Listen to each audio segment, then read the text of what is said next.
When 9-year-old Liam Fisher looked up at the boarding gate display showing Flight 1847 to Seattle preparing for final boarding, then turned to the massive biker standing in line 3 people behind him and mouthed 3 silent words that made no sound but carried everything.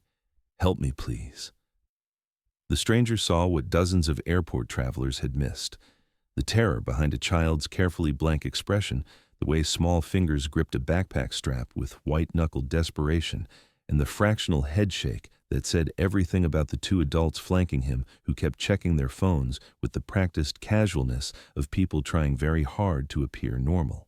What happened in the next 11 minutes would turn Phoenix Sky Harbor's Terminal 4 into the center of an emergency response that would expose a custody violation turned potential international flight risk, prove that children in crisis will signal for help in whatever way they can, and remind everyone watching that sometimes the scariest-looking stranger in the airport is exactly who a terrified child needs when every second before boarding counts. The Tuesday afternoon crowd at Gate of 14 moved with the familiar rhythm of modern air travel. Business travelers checking emails, families wrangling children and carry-ons, the usual mix of impatience and resignation that came with the final boarding call. Vincent Reaper Castellano stood near the back of the boarding line, his 6'4" frame and leather vest drawing the occasional wary glance from other passengers. He was 47 years old, vice president of the Desert Guardians Motorcycle Club out of Tucson, with a graying beard, arms covered in tattoos that told stories he didn't share with strangers, and the kind of presence that made people either avoid eye contact or stare too long. The patches on his vest marked him as a man who'd found his family on the road after his blood family had failed him, who'd spent 23 years riding with brothers who understood that some bonds ran deeper than genetics. Reaper was headed to Seattle for his daughter's wedding, a trip that had him feeling out of place in an airport terminal instead of on the highway where he belonged. His bike was back in Tucson, his riding boots traded for airport-appropriate shoes, his usual road comfort replaced by the fluorescent-lit strangeness of modern travel. He'd already gone through security where TSA agents had given his vest extra scrutiny, had grabbed an overpriced sandwich at a gateside vendor, and was now waiting to board a flight that would put him in a metal tube for 2.5 hours, which felt deeply unnatural for a man who preferred open sky and asphalt under 2 wheels. He noticed the boy because something about the kid's stillness felt wrong in the way that only old instincts could detect. Reaper had served 2 tours in Afghanistan before the motorcycle club, had worked casino security for 5 years after that, and had learned to read the subtle language of danger that most people missed. The boy stood between 2 adults, a man and a woman, both in their late 30s, both dressed in business casual clothing that looked deliberately unremarkable. The man wore khakis and a polo shirt, had neatly trimmed dark hair and wireless earbuds, and kept one hand resting on the boy's shoulder with what would have looked like parental guidance if you weren't paying attention. The woman wore black pants and a fitted blazer, had blonde hair pulled back in a ponytail, and carried a leather tote bag that probably cost more than Reaper's first motorcycle. But it was the boy who set off every alarm Reaper's experience had installed. The kid was maybe 9 or 10 years old, small for his age, with light brown hair that needed cutting and hazel eyes that were doing something Reaper had seen before in places he tried not to remember. The boy's face was completely blank, not bored or tired like other kids waiting to board, but deliberately expressionless in the way people looked when they were trying desperately not to show fear. His small body was rigid, shoulders pulled in tight, hands gripping the straps of a Pokemon backpack with a tension that made the knuckles show white through the skin. He wasn't fidgeting or complaining or doing any of the normal things kids did when waiting in airport lines. He was holding himself absolutely still, like movement might draw attention he couldn't afford. The boarding line shuffled forward, and Reaper watched the boy's eyes move. Not random kid glances at phones or screens or other travelers, but systematic scanning like he was looking for something specific. The boy's gaze swept across the gate area, paused on a TSA agent standing near the jet bridge entrance, moved to a flight attendant checking boarding passes, then continued scanning other passengers. Those weren't the casual looks of a bored child. Those were the desperate searching glances of someone trying to find help, but not knowing how to ask for it. The man's hand tightened on the boy's shoulder, and Reaper saw the kid flinch, just barely, a micro-expression that was gone almost before it registered. The woman leaned down and said something to the boy that Reaper couldn't hear, but the kid's face got even more carefully blank and he nodded once, mechanical and obedient. The boarding line moved forward again, bringing them closer to the gate agent, scanning passes in the jet bridge that would lead to the aircraft. Reaper's gut was screaming that something was catastrophically wrong. He'd felt this before, that cold certainty that came seconds before an IED went off or a situation turned violent, the kind of knowing that lived in your nervous system from too many close calls and hard lessons.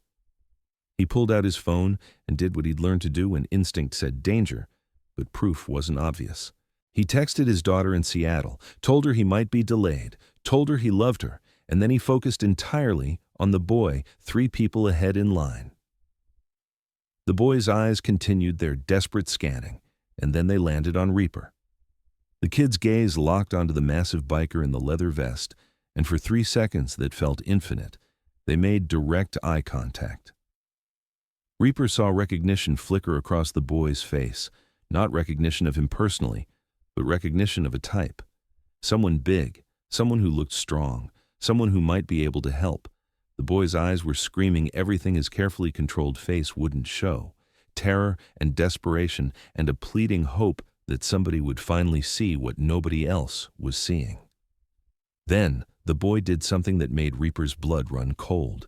The kid looked directly at him, and very deliberately, with exaggerated careful movements so there could be no mistaking it, mouthed 3 words. No sound, just lips forming shapes that Reaper read as clearly as if they'd been shouted. "Help me, please." The boy mouthed it again, making absolutely certain Reaper understood, his small face breaking for just a moment to show naked fear before the blank mask came back. "Help me, please." Reaper's training took over before his conscious mind finished processing. He stepped out of the boarding line and moved toward the TSA agent stationed near the gate, keeping his movements calm and non-threatening, keeping his voice low enough that other passengers wouldn't hear. He was a large man in a motorcycle vest approaching federal security, which meant every move had to be calculated to not trigger defensive response. The TSA agent, a woman in her 50s with gray-streaked hair and the tired eyes of someone who'd worked too many shifts, turned to face him with the professional wariness that came with the uniform. "Excuse me, officer," Reaper said quietly, keeping his hands visible and his posture open. "I need to report something. That boy in line, the one with the Pokemon backpack between those 2 adults. Something's very wrong. He just signaled me for help." The agent's expression shifted from routine attention to sharp focus. "What did you see, sir?" The boy made direct eye contact with me and mouthed, "Help me, please," twice, very deliberately. His body language is all wrong. He's terrified but trying to hide it. The adults with him have him boxed in, and one of them keeps a hand on him at all times. I'm former military and casino security. I know what scared looks like, and that kid is scared. The agent studied Reaper's face, reading him the way he'd been reading the boy, looking for deception or confusion or whatever would tell her if this was credible. What she saw must have convinced her because she immediately raised her radio. "I need a supervisor to gate A14 immediately, possible child welfare situation, and I need that flight held before boarding completes." Her eyes never left the family in line. "Sir, I need you to stay right here and keep visual on them. Don't approach, don't make a scene. Just watch and tell me if they try to leave the gate area." Reaper positioned himself where he could see the boy and the 2 adults without being obvious about it. The family had reached the gate agent and were presenting boarding passes. The man was smiling, making some comment that the gate agent laughed at politely while scanning the passes. The woman was checking her phone again. The boy stood between them with that terrible blank stillness, his small hands still gripping the backpack straps like a lifeline. Within 90 seconds that felt like hours, 2 more TSA agents arrived, one of them wearing a supervisor's insignia, along with an airport police officer whose hand rested casually on his duty belt in a way that said he was ready for this to escalate. The supervisor, a broad-shouldered man in his 40s, listened to the first agent's rapid explanation while studying the family who were now moving into the jet bridge. He made a decision in about 5 seconds. "Stop those passengers before they board the aircraft," he said into his radio. "Detain them at the jet bridge entrance for secondary screening. Make it look routine. Don't alarm the child, and get child services on the line immediately. The family was halfway down the jet bridge when two TSA agents appeared from the aircraft end, walking toward them with the practiced casualness of people who did this regularly. The man saw them coming, and Reaper watched his expression change from relaxed travel mode to something harder, more calculated. The woman's hand moved toward her tote bag. The boy's eyes went wide, and he looked back over his shoulder, searching, finding Reaper standing at the gate entrance watching. The kid's face showed desperate hope mixing with terror. The TSA agents reached the family, and the supervisor's voice carried down the jet bridge with professional authority. Folks, we need you to step back into the gate area for a routine secondary screening. This won't take long. Just a standard random selection, if you'll come with us, please.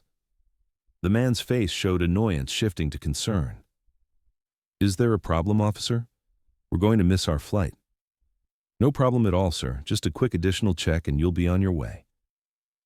The woman started to object, but the supervisor's expression made it clear this wasn't a negotiation. The family was escorted back into the gate area while other passengers watched with the mix of curiosity and relief that came from someone else being selected for extra screening. They were directed to a screening area away from the main gate where privacy screens had been set up. Reaper stayed where the TSA supervisor had positioned him, close enough to be available if needed, but far enough to not crowd the situation. He could see the boy's face in profile, and the kid was still holding that desperate blank expression, but his eyes kept darting toward Reaper like he was checking to make sure help hadn't disappeared. The supervisor approached the family with practiced professionalism. Sir, ma'am, we're going to need to verify some information. Can I see identification for all three travelers and the boarding passes again? The man produced a driver's license and 3 boarding passes, his movements smooth and cooperative, but his jaw tight. The woman handed over her ID with a smile that didn't reach her eyes. The boy stood between them, silent and rigid. The supervisor examined the documents while another agent spoke quietly into a radio. Sir, can you tell me your relationship to this child? The man didn't hesitate. This is my son, Liam. We're traveling to Seattle for a family event. And you, ma'am? The supervisor asked the woman. I'm his mother, the woman said. Is there a problem with our documentation? The supervisor looked at the boy. Son, what's your name? The boy opened his mouth, but the man spoke first. His name is Liam Fisher. He's 9 years old. He's shy with strangers. The supervisor's expression hardened slightly. I'd like to hear from the child, sir. He looked at the boy again. What's your name, buddy? The boy's eyes went to Reaper, then back to the supervisor, and in a voice that was barely above a whisper, he said something that made the entire situation crystallize. My name is Liam Fisher, and these people are not my parents. They told me if I said anything, they would hurt my mom and dad. Please don't let them take me on the plane. Please. The next 30 seconds happened with the speed of professional emergency response. The airport police officer moved between the adults and the boy. The man tried to step toward Liam, but found himself blocked by 220 pounds of sworn law enforcement. Additional officers appeared, as if materialized from the terminal itself. The woman's hand went into her tote bag and came out empty when an officer's command froze her movement. Sir, ma'am, keep your hands where we can see them and remain calm, the officer said with absolute authority. The boy started crying, not loud theatrical sobs, but the quiet, desperate tears of a child who'd been holding terror inside for too long and finally felt safe enough to break. An airport employee who worked with unaccompanied minors appeared and knelt beside Liam, speaking to him in the gentle practice tones of someone trained for exactly this situation. You're safe now, sweetheart. Nobody's going to hurt you or your parents. You did exactly the right thing. You were so brave. The TSA supervisor was already on his radio coordinating with Phoenix PD and the FBI field office while the two adults were separated and moved to different areas. The man maintained his composure, insisting this was a misunderstanding, that Liam was confused, that they had all the proper documentation. The woman said nothing at all, her face carefully blank in a way that reminded Reaper of the expression Liam had been wearing, like she'd been trained for exactly this scenario. The boy sat on a chair in the screening area with the unaccompanied minor specialist beside him, still crying quietly, still gripping his Pokemon backpack, but no longer holding himself in that terrible, rigid stillness. Reaper remained where the TSA supervisor had asked him to stay, watching the coordinated response unfold with the precision of people who trained for worst-case scenarios. Within 6 minutes, 2 FBI agents arrived, a man and woman both in business attire, who moved through the terminal with the authority that came with federal badges. They spoke briefly with the TSA supervisor, examined the documents, and then split up to interview the detained adults separately. The male agent approached Reaper, while his partner began talking to Liam in a voice too low for anyone else to hear. "Mr. Castellano, I'm Special Agent Marcus Webb with the FBI. The TSA supervisor told me you're the one who identified the situation. Can you walk me through exactly what you observed?" Reaper explained in the concise language his military service had taught him, focusing on facts and observable behavior rather than assumptions. The boys' body language, the systematic scanning, the way the adults positioned themselves, the deliberate mouthing of "help me please," the micro-expressions of fear that most people missed, but Reaper's experience had trained him to recognize. Agent Webb listened without interrupting, his face professionally neutral, and when Reaper finished, he said something that made the weight of the situation fully clear. "Mr. Castellano, Liam Fisher was reported missing from a Phoenix suburb 4 days ago. His parents thought he was at a friend's house overnight, but he never arrived. We've had an Amber Alert active and we've been investigating what we believed was a potential stranger abduction. The 2 individuals in custody match descriptions of persons of interest in a child exploitation network we've been tracking for 8 months. If that flight had taken off, if Liam had made it to Seattle, we believe he would have been moved into a pipeline that we might never have recovered him from." Reaper felt something cold settle in his chest. 4 days. This kid had been missing for 4 days and had been hours away from disappearing into something worse than most people wanted to imagine existed. The agent continued speaking. "The male suspect is claiming he's Liam's uncle and has custody documentation that we're verifying now, but preliminary checks show it's fraudulent. The female suspect isn't talking at all, which is consistent with organized trafficking operations where lower-level participants are trained to stay silent. We're processing them both now and coordinating with Phoenix PD to notify Liam's actual parents." "How's the kid?" Reaper asked, his voice rougher than he'd intended. "Scared, but physically unharmed as far as we can tell initially. He'll need medical evaluation and trauma-informed interviews. But he's communicating, and he specifically asked if the man in the motorcycle vest was still here. He wants to thank you."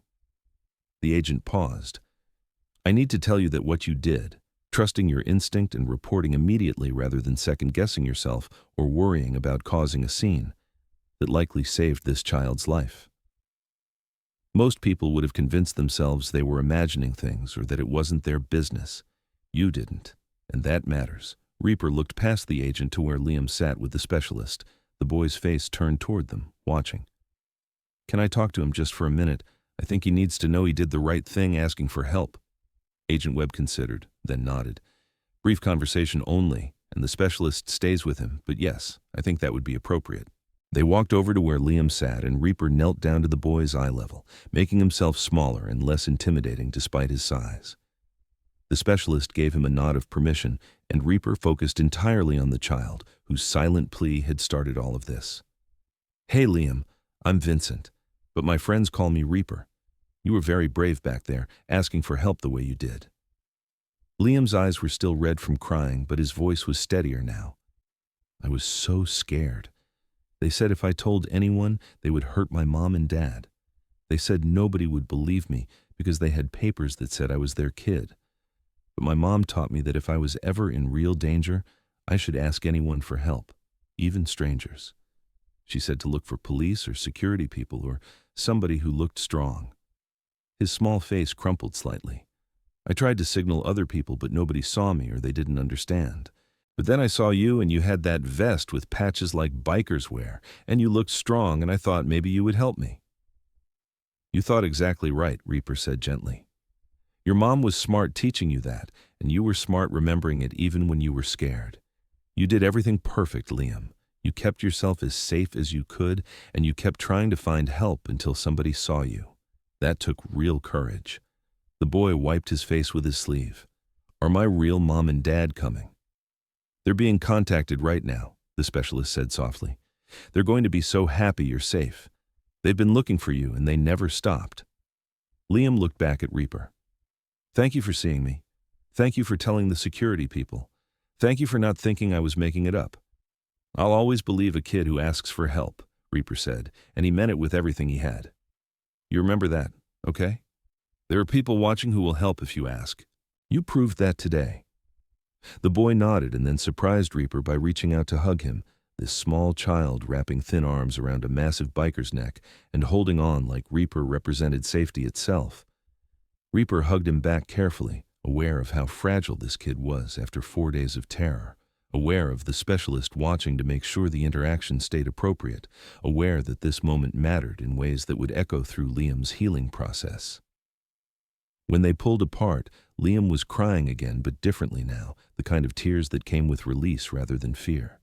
The specialist handed him tissues and stayed close, while FBI agents continued their coordinated response throughout the gate area. The flight to Seattle had been delayed, while law enforcement cleared passengers and collected statements. Other travelers were being rebooked and compensated for the inconvenience, most of them still unaware of exactly what had just been prevented. Agent Webb returned and asked Reaper to provide a full formal statement, which took another 40 minutes of detailed questions and documentation.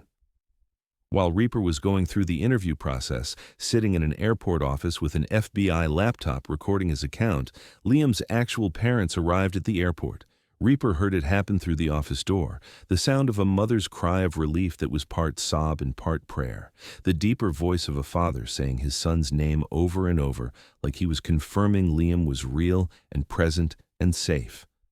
When Reaper finally finished with the FBI and emerged from the office, he saw the family together for the first time. Liam's mother was a woman in her mid-30s with light brown hair like her son's, wearing yoga pants and a sweatshirt like she'd run out of the house without thinking about appearance. She held Liam in her lap even though he was really too big for it, her arms wrapped around him while she cried into his hair. Liam's father was a tall, thin man with glasses and the kind of exhausted face that came from 4 days of worst-case scenarios playing on repeat in your mind. He stood behind them, with one hand on his son's shoulder and the other on his wife's back, tears running down his face unchecked. The mother looked up when she saw Reaper, and something in her expression broke him open in ways combat and hard living never had. She stood up, still holding Liam's hand, and walked over. Her husband followed, one hand staying on Liam's shoulder like he couldn't stop touching his son, confirming he was really there. The woman's voice was thick with tears but absolutely clear. You're the man who saw him, who reported it. The FBI agents told us what you did. Reaper nodded, not trusting his own voice yet. The mother continued speaking. My baby was missing for 4 days, 112 hours, and every single second, I thought I would never see him again. I thought the absolute worst things that a parent can imagine. And then the FBI called and said he was safe at the airport because a stranger had noticed something was wrong and had trusted his instinct and had acted immediately. Her voice broke completely. You gave me back my son. How do I thank you for that? You don't have to thank me, Reaper said quietly. You just hold him close and keep him safe. But the father stepped forward, his hand extended. My name is David Fisher. This is my wife, Angela. And this is our son, Liam, who we thought we'd lost forever. Whatever you need, whenever you need it, for the rest of your life, you call us. Because you're family now. You saved our boy. Reaper shook the man's hand, then found himself pulled into a hug by Angela Fisher, who held him with the fierce gratitude of a mother whose worst nightmare had been stopped just in time. When she pulled back, she said something that Reaper would carry with him for years. Liam told me that he tried to signal 6 different people before you. 6 adults who either didn't see or didn't understand, or didn't want to get involved. But you saw him. You believed him. You acted. You taught my son that asking for help works, that there are people watching who care about strangers' children, that he matters enough for someone to cause a scene at an airport and risk looking foolish if it means keeping him safe. Liam tugged on Reaper's vest, his small face serious despite the tear tracks. Can I show my parents your motorcycle patches? I told them about them. I told them you looked like you could help, and I was right. Reaper smiled, the first real smile since this had started. I don't have my bike here, kid. I'm flying to my daughter's wedding. But I'll tell you what, when you're feeling better and your folks think it's okay, maybe I can visit and bring my bike and you can see all the patches up close. Liam's face lit up with something that looked like hope and excitement and the first glimpse of normal kid joy. Really? You would do that? Absolutely, Reaper said, looking at David and Angela for permission. They both nodded, Angela's expression saying this stranger in leather had earned infinite trust. The Fisher family stayed at the airport for another 2 hours while FBI agents completed their processing and medical personnel evaluated Liam. The two suspects were transported separately to federal holding facilities, and the investigation into the trafficking network was already expanding based on evidence found in the woman's tote bag and the man's phone. Agent Webb told Reaper privately that this single intervention had likely just broken open a case that would lead to multiple arrests and possibly the recovery of other missing children. That one 9-year-old boy's desperate signal in an airport boarding line, noticed by one observant stranger, had created ripples that would spread far beyond what anyone could see in the moment. Reaper missed his original flight, but he didn't care. He got rebooked on a red-eye that would get him to Seattle in time for his daughter's wedding rehearsal. Before he left, the Fisher family met him one more time at a different gate, this time just to say goodbye with the promise that it wasn't really goodbye at all. Liam hugged him again, held out the Pokemon backpack that he'd been gripping for security, and showed Reaper something he'd kept hidden in the front pocket. A small photo of his parents and him at what looked like a birthday party, everyone smiling, normal and happy and safe. He'd carried that photo through 4 days of nightmare as proof that he had people who loved him and were looking for him. I kept this so I wouldn't forget they were real, Liam said softly. When those people kept saying they were taking me to my family, I would look at this picture and know they were lying because my real family was here. I knew my real mom and dad would never stop looking. And I knew if I could just get someone to listen, someone would help. You were the one who listened. Reaper looked at this kid who'd survived 4 days of hell with nothing but a photograph and his mother's teaching about asking strangers for help in real emergencies, who'd been brave enough to keep trying even after 6 people had failed to see him, and felt something fundamental shift in his understanding of what mattered. You keep being that brave, Liam. You keep trusting your instincts. And you remember that what happened to you wasn't your fault and asking for help was exactly right. You're going to be okay, kid. You've got people who love you and you've got a fighter's heart. That's going to carry you through.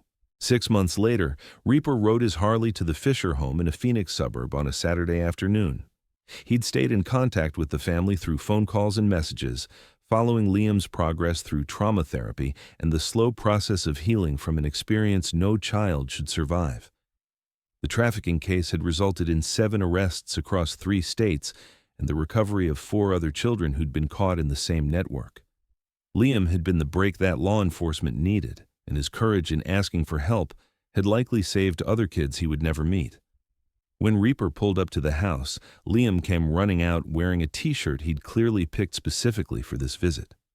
It showed a motorcycle silhouette with the words, "Sometimes the bravest thing is asking a stranger for help," printed across the front.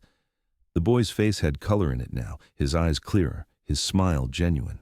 Behind him came Angela and David, both looking healthier than they had in that airport terminal, though Reaper suspected they still had moments where the terror of those 4 days came back uninvited.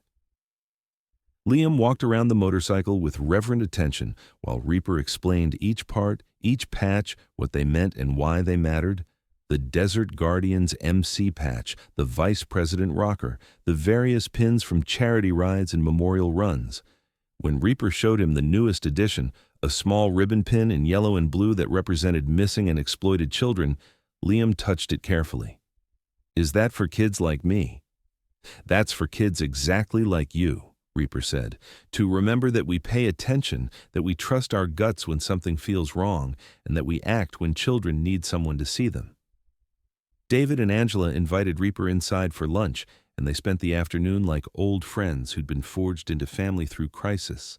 They talked about Liam's therapy progress, about the ongoing legal proceedings against his abductors, about how the family had started volunteering with organizations that taught children safety strategies and parents how to recognize grooming behaviors. Angela had become a vocal advocate for trusting children when they reported uncomfortable situations, speaking at schools and community centers about how Liam's earlier teaching had saved his life. Before Reaper left that evening, Angela pulled him aside. "I want you to know what you taught Liam that day at the airport. You taught him that the world has people in it who will help strangers, who will believe children, who will risk inconvenience and looking foolish if it means someone might need protection. He was in a situation designed to make him feel powerless, and you proved to him that he wasn't powerless at all, that his voice mattered, that someone was watching. That's changing how he sees the world and himself, and I'm grateful for that every single day." The story of the airport intervention became something Reaper carried differently than other memories. It wasn't about him being a hero or doing something extraordinary. It was about paying attention. When paying attention mattered, about trusting the cold certainty in his gut when a child's eyes screamed for help, about understanding that sometimes the most important thing you could do was believe a 9-year-old who'd been brave enough to ask a scary-looking stranger for protection. It was about the truth that children in danger would signal in whatever ways they could, and that adults had a responsibility to truly see them, to listen when they spoke through desperate eye contact and mouthed pleas, to act immediately rather than convincing themselves they must be imagining things. Years later, when Liam turned 16, he showed up at a Desert Guardians charity event with his parents. The boy had grown tall and confident, the trauma of that airport day still part of his history but no longer defining him. He'd become a peer counselor at his high school, helping other students who'd experienced trauma, speaking openly about his own experience and the importance of asking for help when something felt wrong. He'd designed a presentation he gave to youth groups about recognizing danger and trusting your instincts, using his own story to give other kids permission to speak up, even when adults might not want to listen. He found Reaper among the bikes and brothers and pulled out something he wanted to show him. It was a leather vest, youth-sized but well-made, with patches he'd collected himself. Not club patches, those had to be earned through prospect work and membership, but patches representing causes he believed in. Missing children advocacy, trauma support, community protection. On the back, in hand-tooled leather, were words that made Reaper's throat tight. "Someone is always watching. Someone will help. Ask anyway." "I made this because I wanted to remember," Liam said. "I wanted to remember that the worst day of my life led to learning that strangers can become family, that asking for help is brave instead of weak, that people exist who will stop everything to make sure a scared kid gets home safe. You taught me that at an airport gate when you could have convinced yourself you were wrong or that it wasn't your business. You taught me by believing me and acting immediately. That lesson is worth remembering." Reaper looked at this young man who'd been a terrified 9-year-old, mouthing silent pleas in a boarding line, who'd been brave enough to keep trying after 6 people ignored him, who'd grown into someone who wanted to help other kids feel less alone in their fear. "Your parents raised somebody extraordinary," Reaper said. "You're taking the worst thing that happened to you and using it to help other people. That's real strength." But Liam shook his head slightly. "You helped raise me too. You and the FBI agents and the specialist and everyone who showed up that day. You showed me what it looks like when adults take children seriously, when they act to protect instead of dismissing or minimizing. You showed me that community happens when people decide to care about strangers. That's the kind of person I want to be." Because that was the truth that mattered most, that one person paying attention in an airport terminal could stop a nightmare before boarding. That trusting the gut feeling when a child's eyes begged for intervention was worth the risk of being wrong, that causing a scene and potentially looking paranoid was a microscopic price compared to a child disappearing into trafficking networks designed to make people vanish. That children in crisis would signal for help in whatever desperate ways they could manage, and adults had an absolute obligation to see those signals, to believe them, to act on them immediately without second-guessing or self-doubt or social anxiety about making a fuss. The story became part of how the Desert Guardians MC understood their role in the communities they rode through. It wasn't just charity runs and toy drives and visible support for veterans. It was being present and aware in everyday spaces, paying attention when something felt wrong, being willing to speak up when children showed signs of distress, even when those children were strangers, and the situation was ambiguous. It was understanding that their size and appearance that made some people nervous also made them exactly who scared children might approach when more conventional help hadn't worked, that leather and patches could represent protection just as surely as uniforms and badges. Share this story if it reminds you that children in public spaces are sometimes desperately signaling for help in ways that require us to truly see them. Subscribe for more stories that prove awareness and immediate action can stop tragedies before they escalate, that trusting your instincts about child safety is always worth potential embarrassment, and that sometimes the most unlikely person is exactly who someone needs when every second counts. Comment and tell others about the importance of teaching children that asking strangers for help in genuine emergencies is smart and brave, that their observations and fears deserve to be taken seriously, and that somewhere in every crowd are people watching who will act if given the chance. Your awareness matters because predators and traffickers count on adults looking away, on social pressure that makes people dismiss their gut feelings, on the assumption that surely someone else will handle it. Every person willing to pay attention, to believe children who report danger, and to cause whatever scene necessary to verify safety, becomes part of the solution that brings children home instead of letting them vanish into nightmares that most people prefer to believe don't exist in airport terminals on Tuesday afternoons.